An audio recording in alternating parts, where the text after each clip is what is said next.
Hola, buenas noches. Bienvenidos a esta nueva clase. Hoy la clase 2. Vamos a ver, de acuerdo al programa de estudio que les subí al principio del material, hoy vamos a ver algunas unidades del capítulo de elementos de micro y macroeconomía. La clase pasada vimos la unidad número 1 y la unidad número 2. Hoy vamos a continuar a partir de la unidad número 3.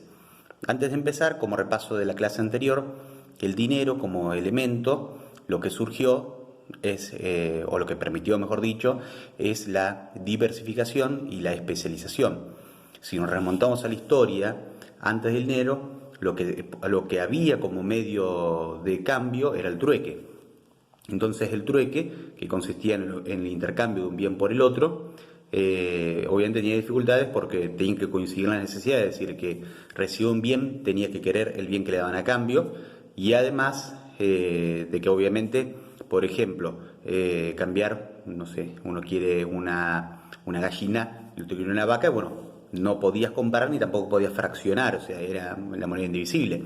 Luego del trueque surgió como medida de valor el salario, el patrón oro, pero obviamente por el tema de costo y disponibilidad se dejó de utilizar hasta que nació como medio de pago el dinero. Y bueno, hoy vamos en camino al cambio del dinero por lo que se llama el dinero electrónico, por la bancarización de las operaciones.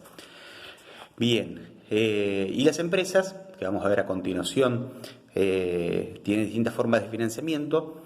En el sector agropecuario, más adelante cuando veamos las características del sector agropecuario, vamos a abordar que es un sector de difícil acceso a la línea de crédito, principalmente por la magnificación de los proyectos, la estructura y si bien son personas o sectores que tienen una baja morosidad, como la rentabilidad es baja de acuerdo a la inversión que tiene el valor de la tierra, muchas veces es de difícil acceso.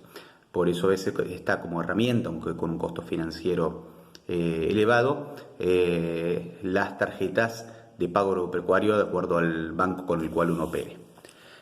Siguiendo a continuación, como te decía, la unidad número 3. La unidad número 3 se llama los sistemas económicos.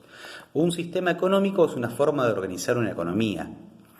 Es decir, nos dividimos en empresas, familias, como hablábamos en la clase pasada, y interactuamos a través de bienes y servicios y de mano de obra.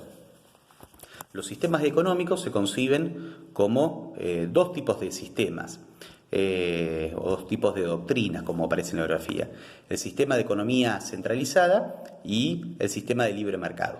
El sistema de economía centralizada, que es cuando el gobierno toma las decisiones y regula los mercados. Esto generalmente se utiliza cuando hay posibilidades de uniones que den forma a posibles monopolios, y la mayoría de los países tienen lo que se llaman leyes antidumping, es decir, en contra de la competencia desleal, o leyes antimonopolio. Y la otra forma de regular, que es la economía de libre mercado. La economía de libre mercado tiene una historia muy interesante. Los primeros exponentes, por ejemplo, son David Ricardo, Adam Smith, que lo que establecían era que el mercado se regulaba así solo, es decir, no había necesidad de que el Estado intervenga, sino que se ponían de acuerdo, como cualquiera de nosotros podemos ponernos de acuerdo en una operación, en la compra y venta de mercaderías, y cada uno fijaba un precio, lo negociaban y cerraban la operación. Esto a nivel de economía a veces no es simple, porque cuando hay productos escasos o monopolios o estructuras grandes, a veces pasa en distintos sectores según el país en el cual lo querramos analizar. Sucede que el mercado tiene que ser intervenido o regulado. No hay, mejor dicho, un modelo más óptimo que el otro, sino que lo que existen son situaciones en las cuales un modelo se adapta mejor al contexto que el otro. Es más, posiblemente ningún país tenga un extremo u otro. Probablemente pensemos en Cuba o en Rusia con el comunismo, donde hay una gran intervención del Estado y no hay prácticamente el liberalismo, o en el extremo opuesto generalmente se asocia a Estados Unidos. Cuando hablamos del capitalismo, el capitalismo es parte del liberalismo, es decir, cuando el Estado no interviene y se regula por sí solo. Entonces, resumiendo, lo que aparecen son distintas circunstancias en las cuales ni una opción de mercado ni otra satisfacen a la posibilidad de que se logre un acuerdo entre la oferta y la demanda, que más adelante veremos en qué consisten. Entonces, hay ciertas limitaciones en los sistemas de economía. Bueno, después aparece la palabra mercado. Mercado, generalmente, uno lo asocia a lo que es el almacén, el supermercado. Entonces, uno asocia que es un lugar donde uno compra o vende. Por el correr de los años, la evolución de las tecnologías, han hecho que desaparezca este concepto estricto o restringido, como muchas veces aparece en la bibliografía, de mercados como espacio físico.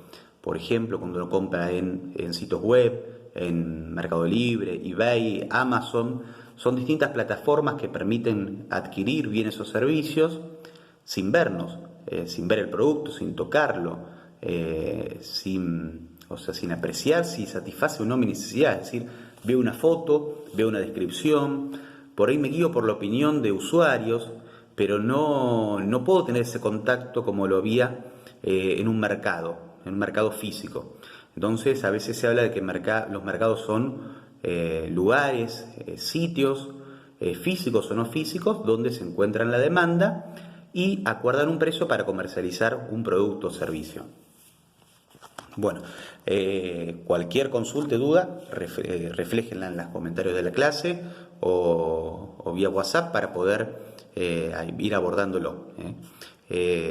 Como les decía, esta materia tiene esta parte, esta bibliografía, este libro, que es la gran parte para los primeros 2 meses más o menos, y si bien parece un poco extenso, básense en los temas que voy dando en clase solamente, porque obviamente no estamos estudiando la economía solamente, sino que estudiamos la relación entre la economía, la administración y los recursos agropecuarios y la gestión.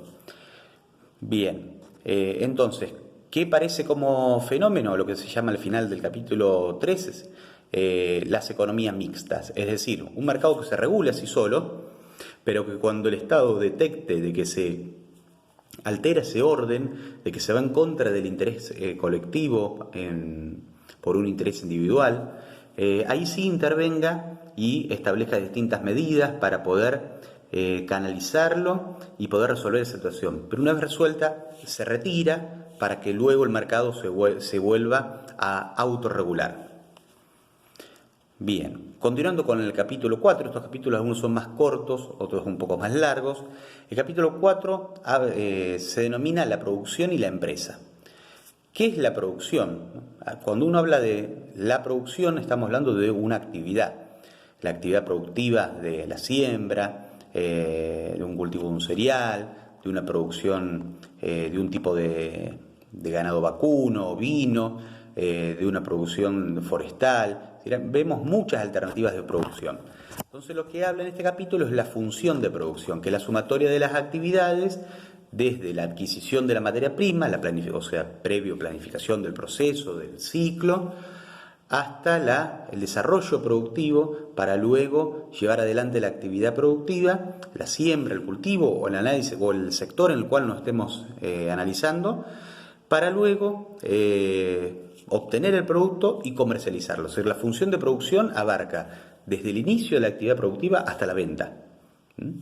Entonces, eso es la función de producción. Es decir, producción no es solamente sembrar, arar, realizar labores de fumigación. Es decir, producción es todo el ciclo productivo.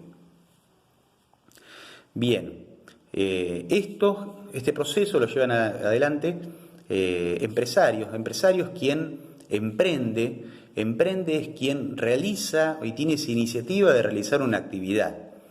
Las empresas, como concepto, son unidades económicas, porque obviamente tienen un fin económico, un objetivo de obtener rentabilidad, es decir, un ánimo de lucro, como se suele decir en términos económicos, y en términos más específicos dentro de la materia, la remuneración, como hablamos la clase pasada, de esta iniciativa empresarial es lo que se llama el beneficio.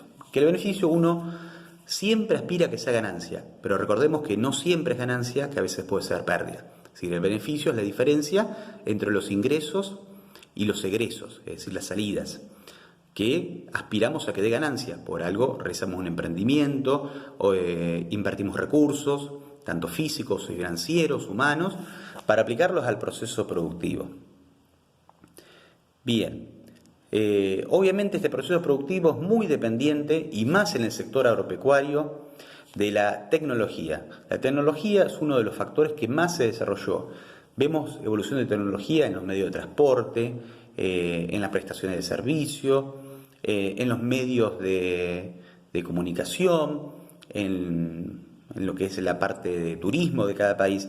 Cuanto más tecnología vamos a ver aún más en la actividad agrícola ganadera, es decir, las modificaciones genéticas de los cultivos, el desarrollo de las genéticas de la hacienda vacuna, todos los trabajos que se realizan de sanidad animal. Bueno, todo eso tiene como proceso la tecnología. A veces es más fácil apreciar la tecnología en un implemento agrícola, una cosechadora, una sembradora, una fumigadora, pero la tecnología la podemos apreciar también en una buena calidad de un ganado bovino, un ganado ovino, que luego nos permite pasar un proceso, ya sea si estamos desarrollando un proceso de cría invernada, un proceso de engorda corral, dependiendo del tipo de actividad que nos estemos desarrollando. Pero sí vamos a encontrar un ejemplo en cada una de las actividades productivas que podamos analizar, que la evolución de la tecnología trae aparejado por esa inversión, que no es fácil de acceder por la dificultad del acceso al crédito y a los préstamos, trae aparejado una mejora en rentabilidad. ¿Y qué es mejorar la rentabilidad? Lo veíamos en la clase pasada. Mejorar la rentabilidad es mejorar la relación eficiencia-eficacia. Es decir, alcanzar el objetivo y alcanzarlo al menor costo posible. ¿Es una tarea difícil? Sí, pero uno tiene que proponerse esa tarea. Es decir, uno tiene que establecerse objetivos a mediano y largo plazo. La actividad productiva no es una actividad considerada a corto plazo, como puede ser el desarrollo de un producto industrial, que se desarrolla el producto, se vende y finaliza la producción, que puede tardar semanas o meses. La actividad productiva abarca años. Generalmente hablamos de 3 a 5 años para analizar. ¿Por qué? Porque en un ciclo agrícola podemos tener años buenos, años malos, años de sequía, años de factores climáticos adversos. Entonces es muy importante poder analizar en una serie relativa de tiempo para comparar este año con el anterior, el año próximo con este año, y así tener una serie de tiempo y analizar los factores que se repiten, los factores que distan de un periodo a otro. Bien, y obviamente para invertir uno tiene que asumir ciertos costos. ¿Qué diferencia en dos palabras que uno utiliza en la vida cotidiana? Cualquiera de nosotros nos pasará de a veces confundir los costos con los gastos. ¿Son lo mismo? No. ¿Se utilizan a veces como sinónimos? Sí, pero el uso es incorrecto. El gasto es una inversión que uno realiza, por ejemplo, para mantener un rodado, mantener una instalación. Es decir, uno gasta, pero no voy a tener una ganancia, no voy a tener una rentabilidad de ese gasto. Voy a mantener la vida útil o la vida productiva de un implemento o de una instalación. Es decir, es un gasto necesario para continuar produciendo, pero no es un gasto que me genere ingresos futuros. En cambio, un costo es un gasto que se activa, se dice, es decir, un gasto que se inversiona. ¿En qué? Por ejemplo, todos los gastos de compra de insumos son costos. ¿Por qué? Porque con esa compra de insumos voy a obtener un producto que supere a ese insumo aplicado. Entonces, ese gasto se denomina costo. Entonces, para englobar los gastos y costos se utiliza la palabra egresos.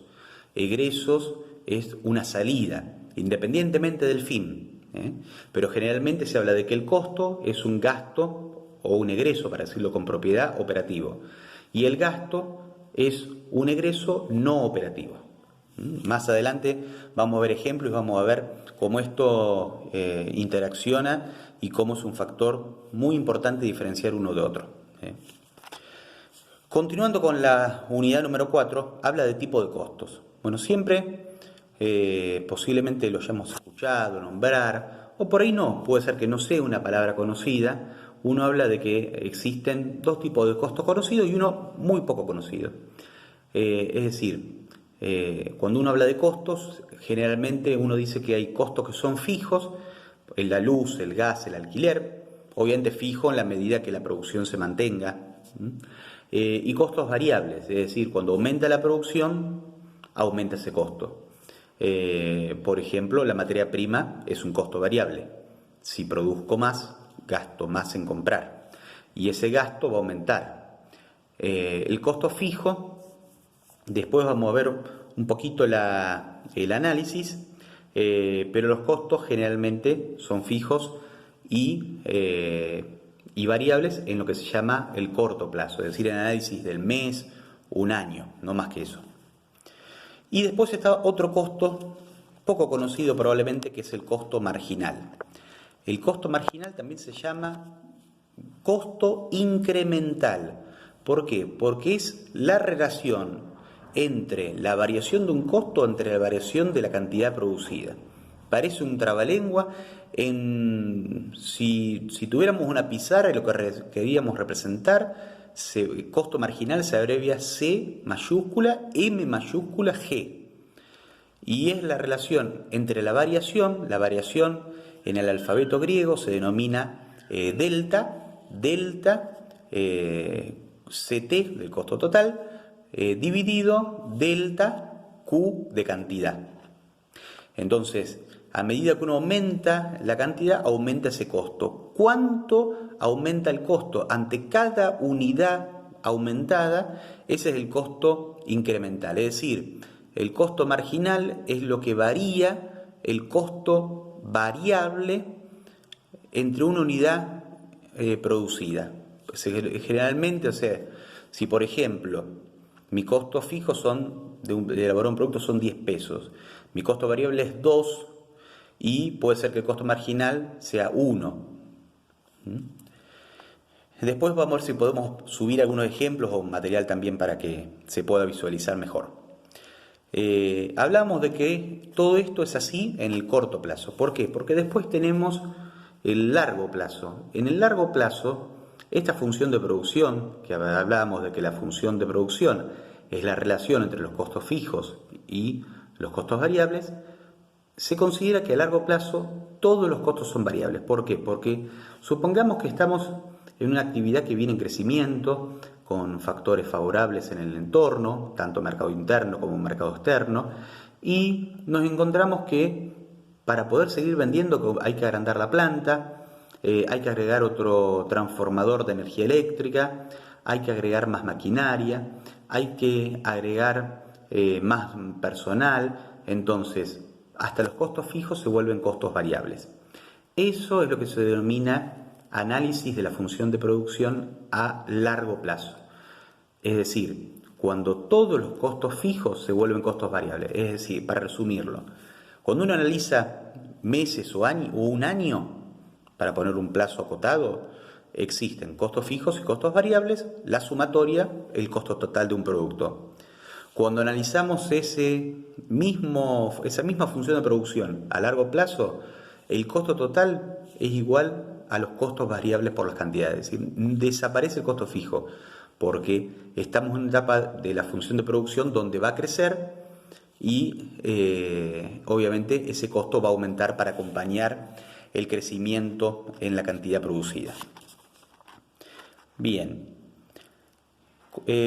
para ir redondeando, nos queda un ratito más. Generalmente trato de que sea aproximadamente entre 27 y 30 minutos la clase para que también ustedes la puedan ver y que no se vuelva una clase, ya que obviamente como grabo la clase y estoy hablando solo, que se vuelva una clase más donde uno pueda prestar atención, pueda volver atrás con el tema y que no se vuelva, obviamente que es difícil que no se vuelva, pero no se vuelva un monólogo. El último capítulo que vamos a ver en el día de hoy es la unidad 5. Seguimos también con el libro de Elementos de Micro y Macroeconomía de Mochoni y Becker, que está subido al Classroom como material para la cursada. La unidad 5 se denomina sectores productivos.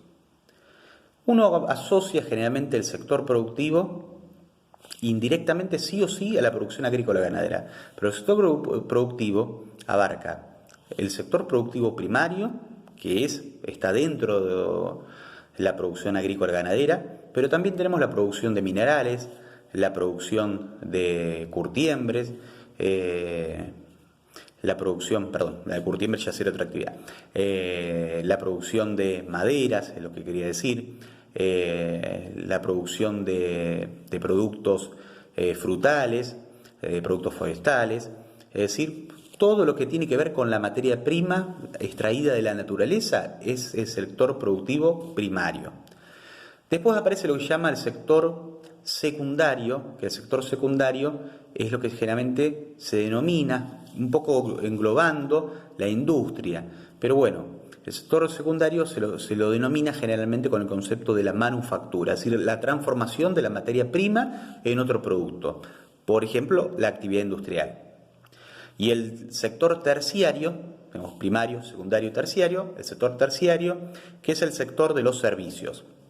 Servicios como por ejemplo la información, la tecnología, el turismo, todo lo que tenga que ver con prestación de servicios, o el servicio que uno brinda en su actividad, y que generalmente uno tiene un concepto por ahí que se confunde. ¿Por qué? Porque uno generalmente dice que el sector productivo primario es lo más importante porque es el generador de divisas. Pero bueno, si analizamos los países, tenemos que mantener el sector productivo, potenciarlo, pero darle muchas herramientas al sector terciario de servicios.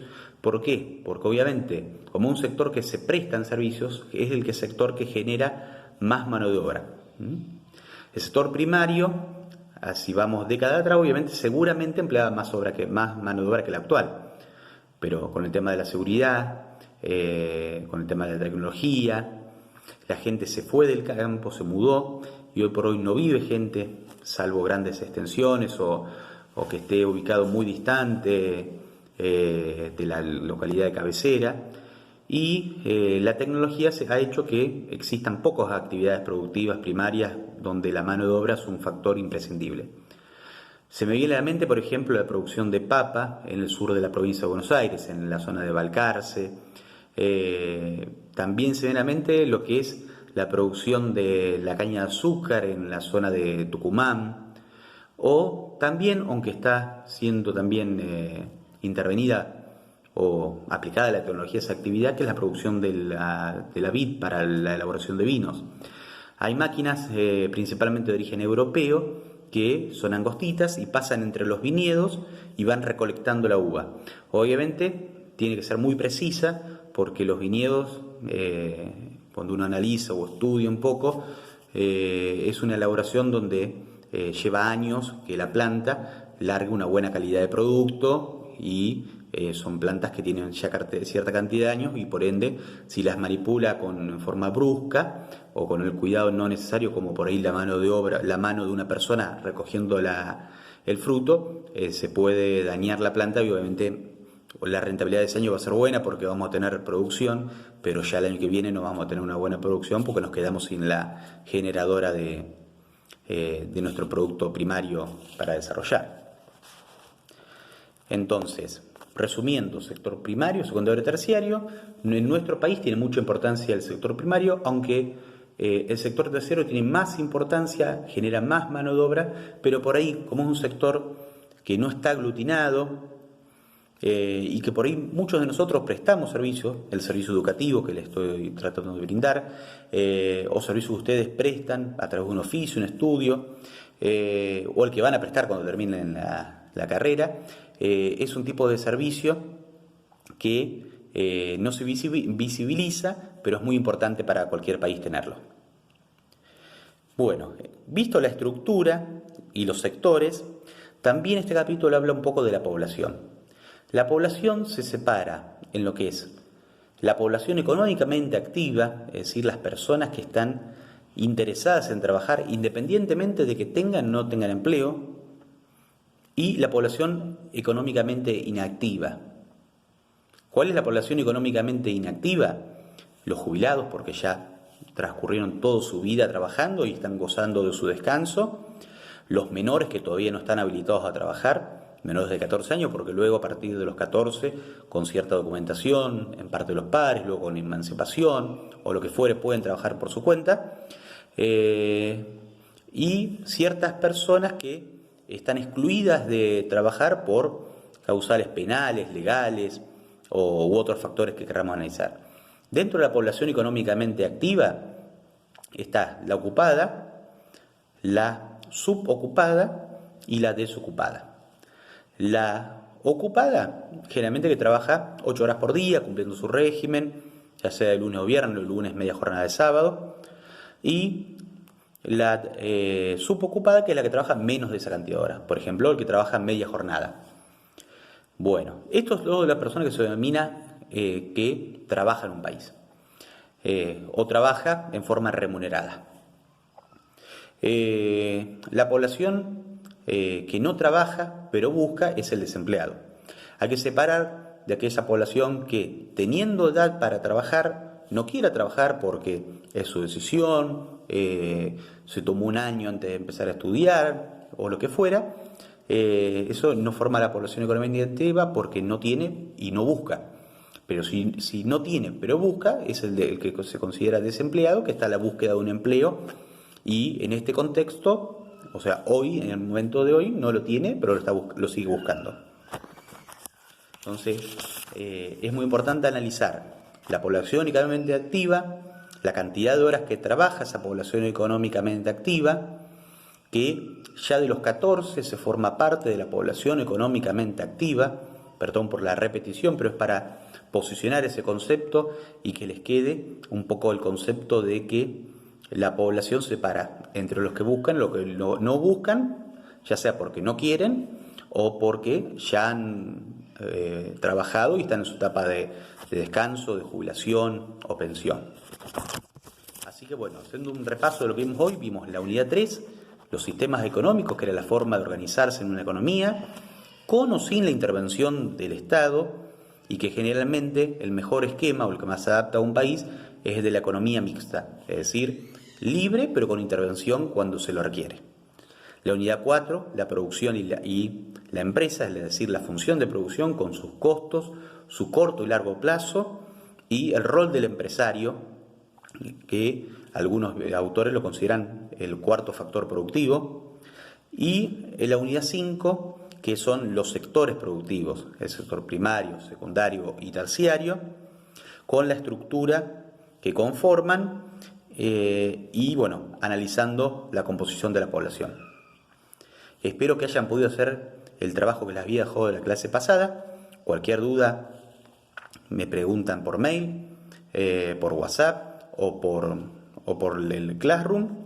Y bueno, la semana próxima estaremos subiendo una nueva clase y algún material para que puedan ir leyendo y comprendiendo un poquito más la materia, que es muy interesante y que combina varias ramas o varias ciencias. Bueno, buenas noches y muchas gracias.